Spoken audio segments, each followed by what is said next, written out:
Hi guys, Alberto here. Welcome to the Bedroom Rocker YouTube channel.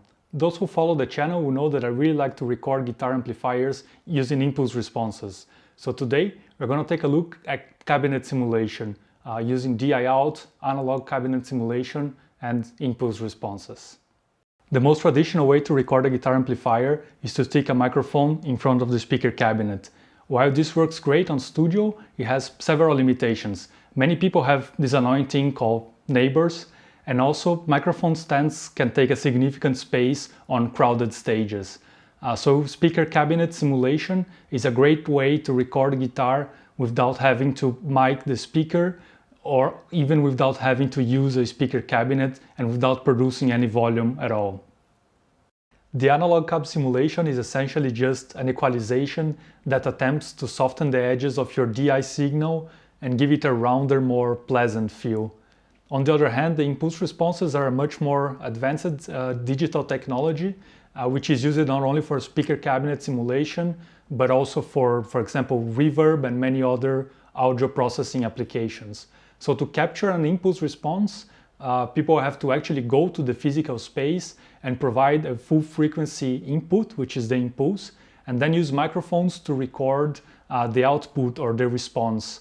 So essentially you get a mapping of how frequencies evolve over time in that particular space. So for the speaker cabinet, you get essentially a snapshot of how that particular speaker cabinet sounds in that particular room with that particular microphone combination. And the crazy thing is that you can then apply that very same snapshot to your own guitar amplifier, and it's essentially as if you were playing through that setup. So it's great because you can have a professional sound engineer capture those impulse responses in a very controlled environment, such as a treated studio, using very expensive professional microphones, and then you can use that sound at home without having to own any of that expensive gear. Let's start with the DI out, which is basically a completely unprocessed signal taken from the output stage of the amplifier. Today I'm playing the Victory V40 using the 2 notes Torpedo Captor as a reactive load and taking a line out from here into the audio interface for recording. And that's what you're gonna hear now.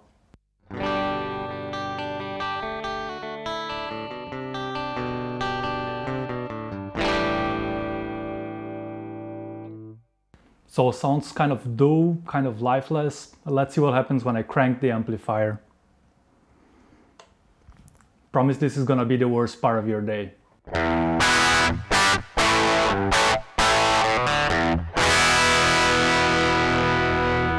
Yeah, just sounds like crap.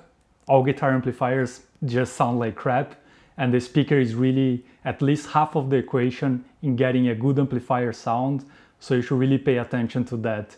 Now let's turn on the cabinet simulation on the 2 notes Torpedo Captor. This is an analog speaker cabinet simulation.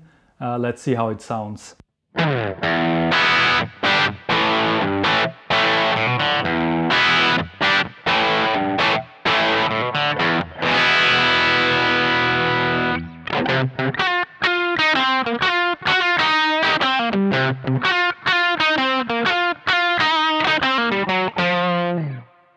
So yeah, this is really something I could work with. Let's hear the impulse response now, which is a digital speaker cabinet simulation. I'm gonna use the software 2 notes Torpedo Wall of Sound to load the impulse response of a 4x12 cabinet loaded with Celestion Vintage 30s.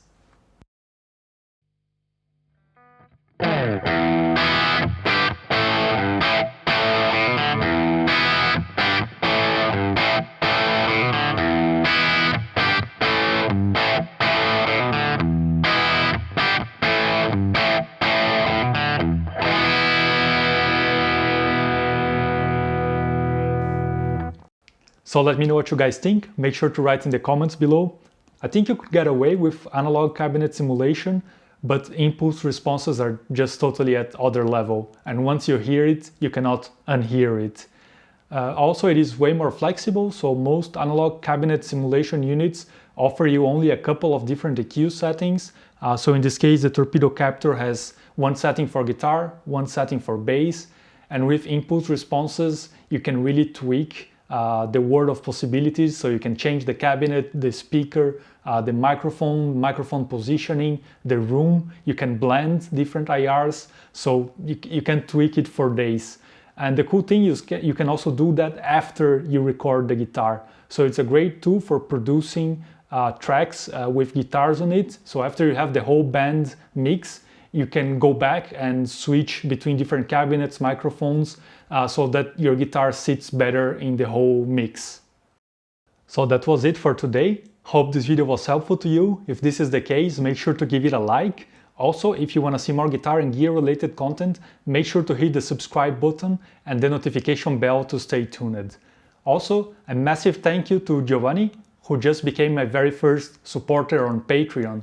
So if you like the content of this channel and you want to support me, make sure to check my affiliate links and my Patreon link in the video description below. So keep on rocking, keep on washing those hands, and cheers!